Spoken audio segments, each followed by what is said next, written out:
अच्छा, आज हमने पढ़ना है एंटीबैक्टीरियल का लास्ट चैप्टर। ठीक है, एंटीबैक्टीरियल के हमारे पास तीन चैप्टर थे जिसमें हमने सेल वॉल इनहिबिटर डिस्कस किया, उसके बाद प्रोटीन सिंथेसिस इनहिबिटर्स किए। आज जो हमने करना है ना, वो हमने करना है डीएनए सिंथेसिस इनहिबिटर्स।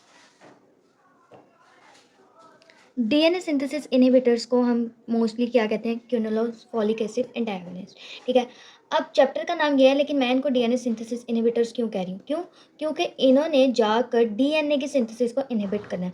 सबसे पहले हमने पढ़ा सेल वॉल। सेल वॉल वाले क्या कर रहे थे कि जो आपका प्रोटेक्टिव था, यानी प्रोटेक्टिव एजेंट था, यानी जो सेल वॉल थी जो बैक्टीरिया को पूरी प्रोटेक्शन दे रही है, उसके ऊपर जाकर एक्ट कर रहे थे, उसकी दीवार को तोड़ रहे थे। ठीक है, उसके बाद प्रोटीन सिंथेसिस यानी अंदर के मटीरियल को ख़त्म कर रहे थे।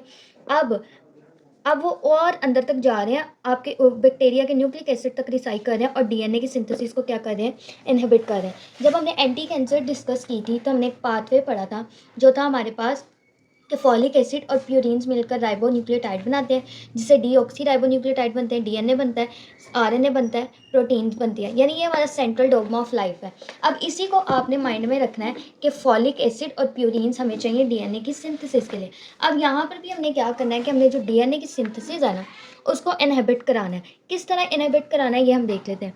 सबसे पहले हमारे पास इसमें दो क्लासेज आती हैं। ठीक है, जो एक हमारे पास आती है क्यूनिलॉन्स और एक आते हैं हमारे पास फॉलिक एसिड एंटागोनिस्ट। क्यूनिलॉन्स में हमारे पास फ्लोरोक्यूनिलॉन्स है और इसमें हमारे पास तीन ड्रग्स हैं जिसे हम क्या कहते हैं, सल्फोनामाइड्स, ट्राइमेथोप्राइम और कोटिमेक्साजोल। अब हम इनको डिस्कस कर लेते हैं। ठीक है, पहले इस क्लास को और फिर इस क्लास को। ठीक हो गया, यानी अब नाम से ही समझ आ रहा है, क्यूनोलॉन्स, फ्लोरोक्यूनोलॉन्स, इन्होंने क्या करना है, डीएनए की सिंथेसिस को इनहिबिट करना है। कैसे, अभी हम देखते हैं इसके मैकेनिज्म ऑफ एक्शन में। और इन्होंने फॉलिक एसिड नहीं बनने देना। ठीक हो गया, सबसे पहले हम देख लेते हैं बुक में से हमारी जो फर्स्ट ड्रग है वो क्या है, फ्लोरोक्यूनोलॉन। अब फ्लोरोक्यूनोलॉन के बारे में हम डिस्कस करेंगे।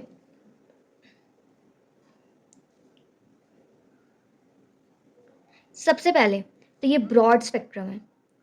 ठीक हो गया, इनकी एक्टिविटी जो है वो ब्रॉडली है। सेकेंडली ये बैक्टीरिसाइडल है, जड़ से ही ख़त्म कर देती है।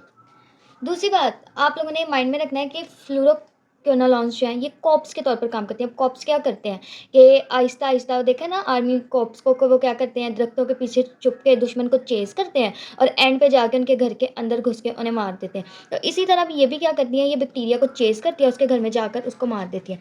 अब आप इसके मैकेनिज्म ऑफ एक्शन पर आते हैं। ये करती क्या है, सेल के अंदर एंटर होती है, enter the cell through porins, through porin channels, और इनहिबिट करती है दो एंजाइम्स को। इनहिबिट टोपोआइसोमेरेज 1 और 2 एंड टोपोआइसोमेरेज 4। अब आप कहते होगे कि 2 और 4 का काम क्या है। आप लोगों को रिमेंबर करा दूँ, हम लोगों ने पीछे पढ़ा हुआ है कि जो टोपोआइसोमेरेज 2 होता है ना, ये क्या करता है, डीएनए की कॉइलिंग कराता है। यानी डीएनए का जो सिंगल सिंगल स्ट्रैंड है ना, इसको ये जो इसका डबल स्ट्रक्चर बनता है ना, इसका काम है डीएनए की सुपर कॉइलिंग कराना, यानी इसको इस स्ट्रक्चर में मेंटेन रखा। और टोपोआइसोमेरेज 4 का काम क्या है कि स्टेबलाइजेशन कराना क्रोमोसोम्स की, स्टेबलाइजेशन ऑफ क्रोमोसोम्स के क्रोमोसोम्स हमारे पास इस तरह की फॉर्म में है ना, तो ये इस बात के लिए रिस्पॉन्सिबल है कि ये इसी फॉर्म में रहे। ठीक है, हमारे जो क्रोमोसोम, ताकि जो उसका पेयर है वो बरकरार रहे। ठीक हो गया, ये स्टेबलाइज करा रहा है और ये क्या कर रहा है, कॉइलिंग को रोक है। अब खुद ही बताएं कि एक जो नॉर्मल चीज़ है टोपोआइसोमेरेज की, वो ये कॉइलिंग करा रहा है। जब इसी को हम इनहिबिट कर देंगे तो ये डीएनए हमारे पास किस फॉर्म में आ जाएगा, इस फॉर्म में आ जाएगा ना, यानी स्ट्रैंड्स की क्या हो जाएगी, ब्रेकेज हो जाएगी। तो क्या होगा, सबसे पहले result in the separation of, that result in separation और breakage of डीएनए स्ट्रैंड। अब डीएनए का स्ट्रैंड ही नहीं रहेगा तो हमारे पास सेल क्या आगे ग्रो करेगा, फर्दर नहीं करेगा। तो क्या हो गया, हमारी सेल की एक इनहिबिशन होगी।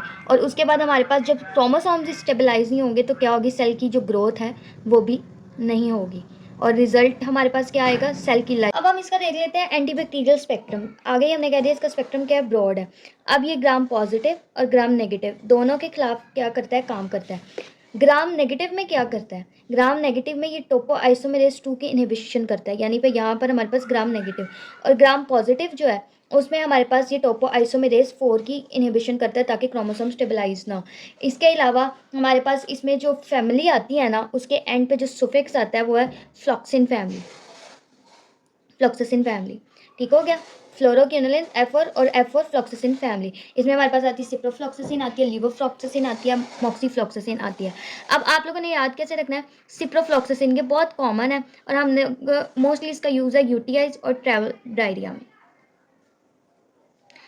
उसके बाद लीवोफ्लॉक्सिसिन आती है, L for levo, L for lungs, यानी जो हमारे रिस्पिरेटरी इन्फेक्शंस होते हैं ना, ये उसमें यूज़ होती है। उसके बाद मॉक्सीफ्लॉक्सिसिन आती है, एम फॉर मॉक्सी और एम फॉर मिक्स, यानी मिक्स डिजीजेज में ये इन दोनों में यूज़ हो सकती है। ठीक हो गया, फिर हम देखते हैं इसके यूजेस। अब यूजेस हमने यहाँ पर भी पढ़ लिया, स्पेक्ट्रम में भी।